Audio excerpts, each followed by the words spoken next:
What up, AOK Mafia? It's your boy Artofkickz, and just like that, we back with another one. Alright, y'all, so we got a video here today. Has an interesting title, man. I wonder how true it is.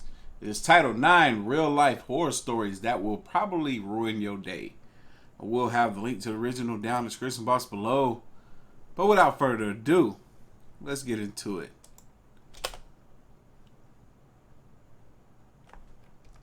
Is it on?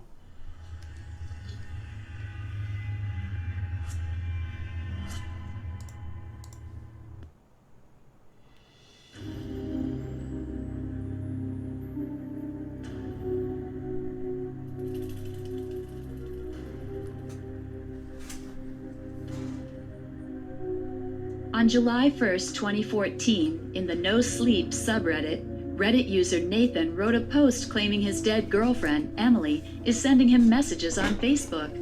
Emily died on the 7th of August 2012 in a car collision. On September 4th, 2013, he received the first of what was to be many messages from his dead girlfriend. It began with a simple hello. According to Nathan, only he and Emily's mother shared admin privileges of Emily's Facebook account. But when it became clear it was not Emily's mother sending the messages, Nathan assumed one of his late girlfriend's friends had hacked into the account. A couple of months later, a second set of messages appeared on Emily's account. Nathan immediately recognized that the messages were snippets of previous conversations he and Emily had posted through Facebook. Then, all of a sudden, things became even more chilling. Nathan began receiving notifications that Emily had tagged herself in a photo. He recognized that Emily would tag herself in spaces where it was plausible for her to be, or where she would usually stand. He contacted Facebook and they told him that the locations her Facebook page had been accessed from since her death were locations that she had been before, such as his home and her mom's home. He changed the Facebook password multiple times and even turned on two-factor authentication. Still, the messages from Emily continued and began to take on a more ominous tone. What? As the frequency of messages from Emily increased, he became more concerned. Until all of a sudden, Emily used her first original word, a word that had not been recycled from old Facebook messages. It's the freezing, I don't know what's happening here that really makes our blood run cold. Finally, Nathan memorialized Emily's page in effect, closing down access to the Facebook account. This post appeared soon thereafter. This series of messages was especially disturbing for Nathan as parts of the conversation were recycled messages taken from his last post made on the night Emily died. But it still wasn't enough for Emily to rest in peace because she sent Nathan another message. And in this one, she posted a photo which she had taken of him from behind a half-closed door. What? What the freak is going on? Who did this? Who's behind this? Whose sick, twisted joke is this? Is Emily actually doing this? Got me looking over my shoulder. It's late, y'all. I'm creeped the heck out. I don't usually do reactions this late, unless it's a live stream. Photo which, Nathan says, was taken at a time when nobody else was there in the house with him. That's my door. That's my computer. It's taken from outside. Help. What the freak? That was creepy. Oh, heck no. On October 26, 1965, Indianapolis police answered a call saying that a girl had died. The caller was a teenage boy who sounded very nervous and directed the police to the address 3850 East New York Street. When the cops got to the dingy, run-down, clapboard home, they found the emaciated, dead body of 16-year-old Sylvia Marie Likens. Oh, no. She was covered with bruises and small wounds, later revealed to be cigarette and match burns that numbered over 100.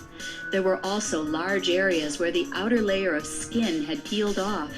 Sylvia also had a large numeral 3 branded on her chest. However, the most remarkable injuries by far were the words in block letters that had been burned directly onto her stomach. I'm a prostitute and proud of it. It all started when Likens' parents, who were carnival workers, had left her and her sister Jenny in the care of the Baniszewski family for $20 a week. Oh no, this woman right here look crazy. 3 months before her death. But when one of their checks arrived late, Baniszewski took out her frustration by beating the girls. Weeks of escalating horror followed. The attacks focused almost exclusively on Sylvia. Several of Baniszewski's children and a gaggle of neighborhood kids, some as young as 10, watched or joined in. Wow. Baniszewski and... Come on now. Mom, why would you leave your child with this woman? Look at this woman. She got crazy written all over her face. I'm sorry to say it, but this woman split looked like she was born crazy. And I say that because she grew up to look like this. Crazy.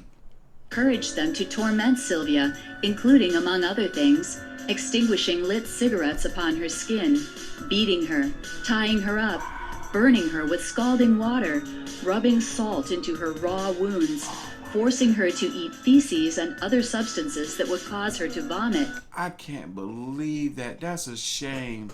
Forcing her to remove her clothes and insert a glass Coca-Cola bottle into her vagina. Oh my God, poor thing. Poor girl. Oh my God. Look.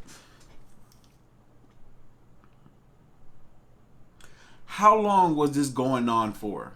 Because her parents, from what this story implies, was paying this woman, paying this family $20 a week or whatever to look after her kid or kids.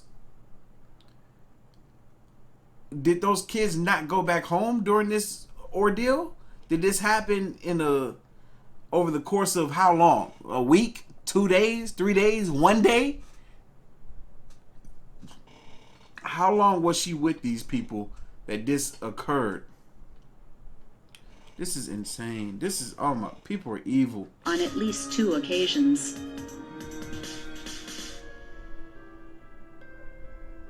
That's so messed up. That girl did not deserve that at all.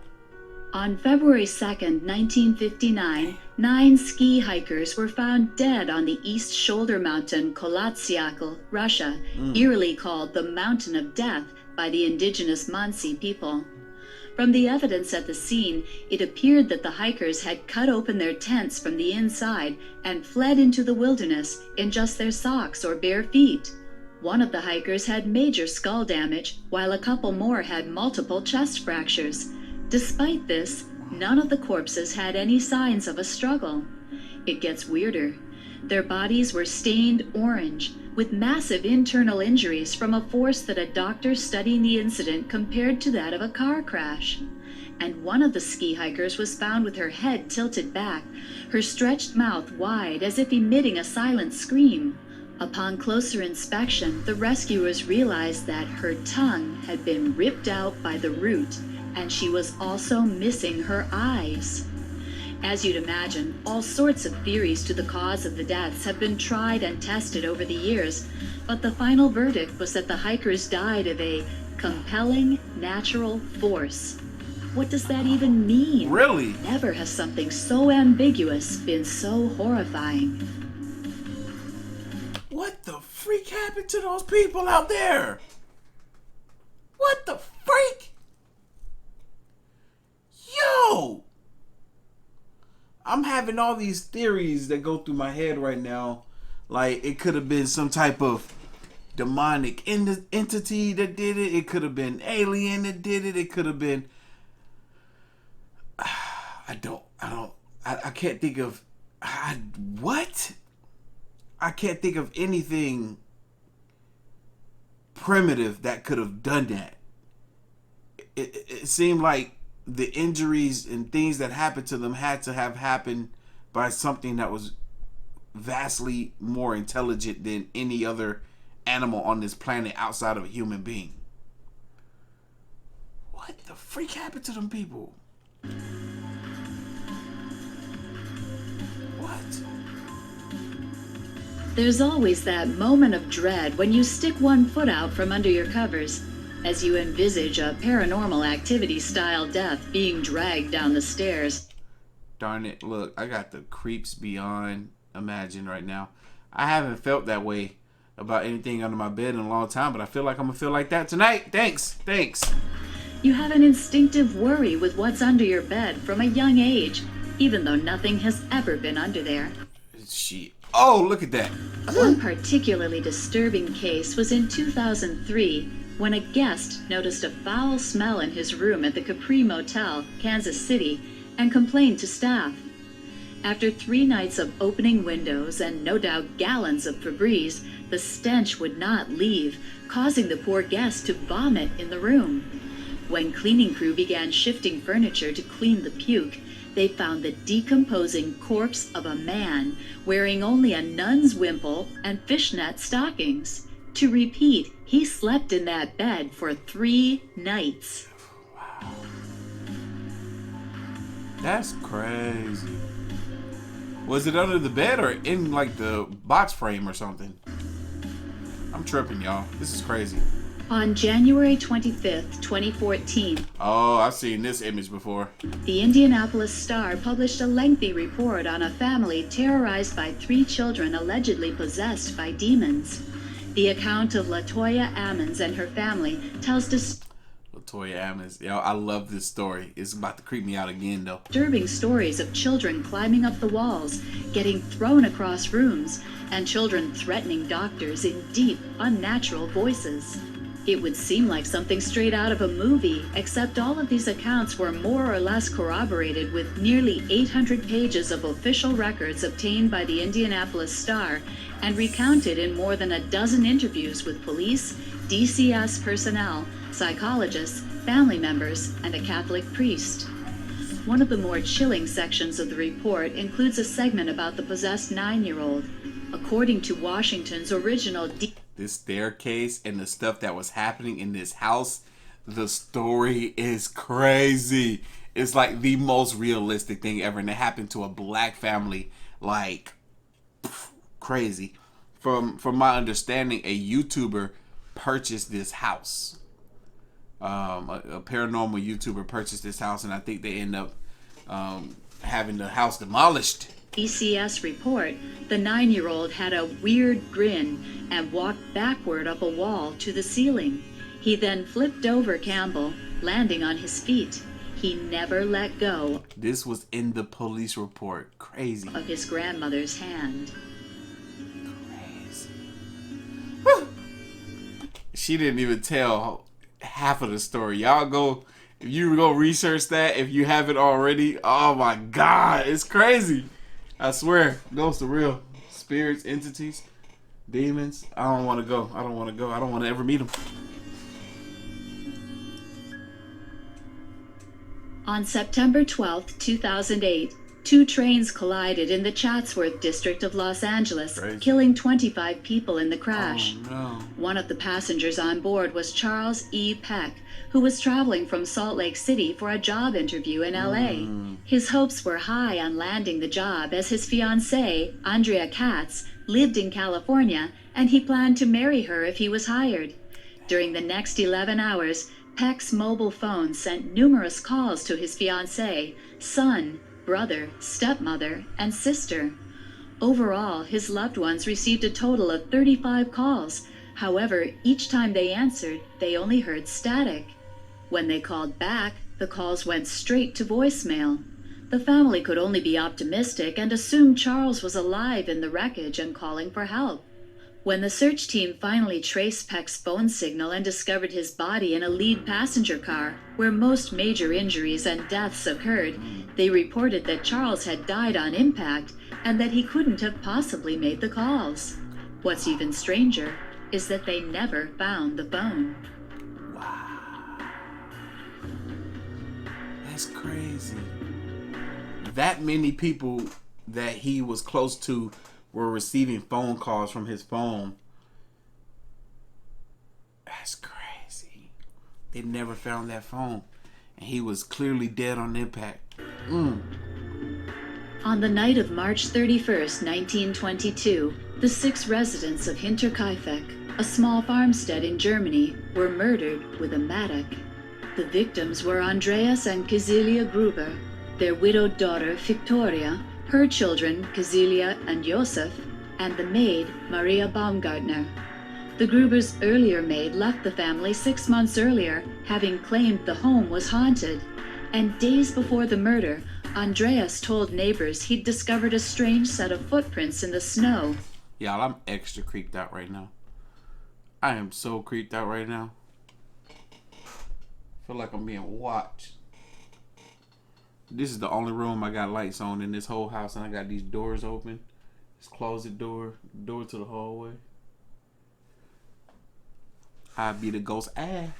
Leading from the forest to the home, but not back.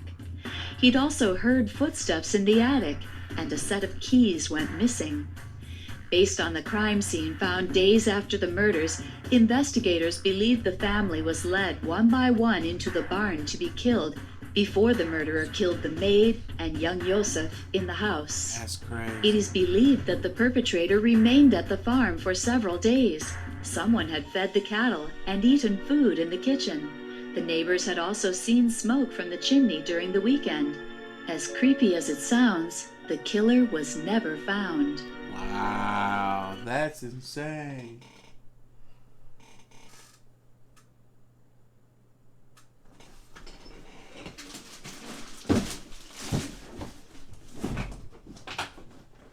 Oh, crap.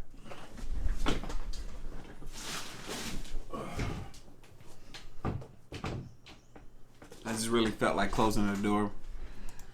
Just at least one. It's the creepy, eerie noise of this dang on freaking music, man. The eerie sound. Jack Froist died of a heart arrhythmia in June 2011 at the age of 32. Ooh, my age. Tragic, but nothing unusual about the story. Yet. Well, In November the same year, Jack's friends each received an email from his account, signed with his name. His friends and family are adamant no one knew his passwords. One email implored his friend to clean his attic, which related to a private conversation the two had had shortly before his death. An email to his cousin read, "I knew you were going to break your ankle," an injury that had occurred just a week before the email arrived. Probably a sick hacker, but Jack's relatives and friends said they still have no explanation for the messages and have given up hope trying to find one.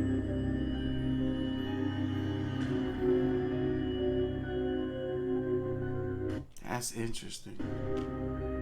Probably the most notorious killer clown in human history, John Wayne Gacy was a Chicago serial killer responsible for the murders of at least 33 young boys. And the inspiration for Pennywise. He buried most of the bodies in the crawl space of his house, in his yard, and when he started to run out of space, he dumped them in a nearby river. As Pogo the Clown, Gacy performed at children's parties during his time off from working as a building contractor. In 1972, he brought a teenage boy named Timothy McCoy to his house and killed him. He would go on to lure dozens more to his home, then torture, rape, and murder them. He was later caught in 1978. Imprisoned for life, he started a second career as a painter, creating images of himself in full clown makeup.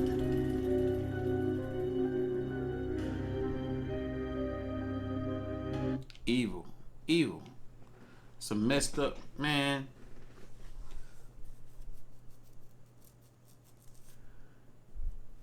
It's his fault that Pennywise scared the heck out of folks. Now folks have phobias of clowns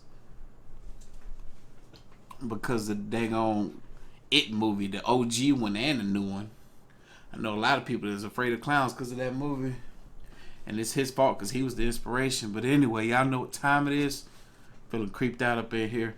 If you like this reaction, hit that like button, hit that subscribe button. Stay tuned for more. As always, the link to the original gonna be down in the description box below. If you haven't already, make sure you follow your boy on the ground and Twitter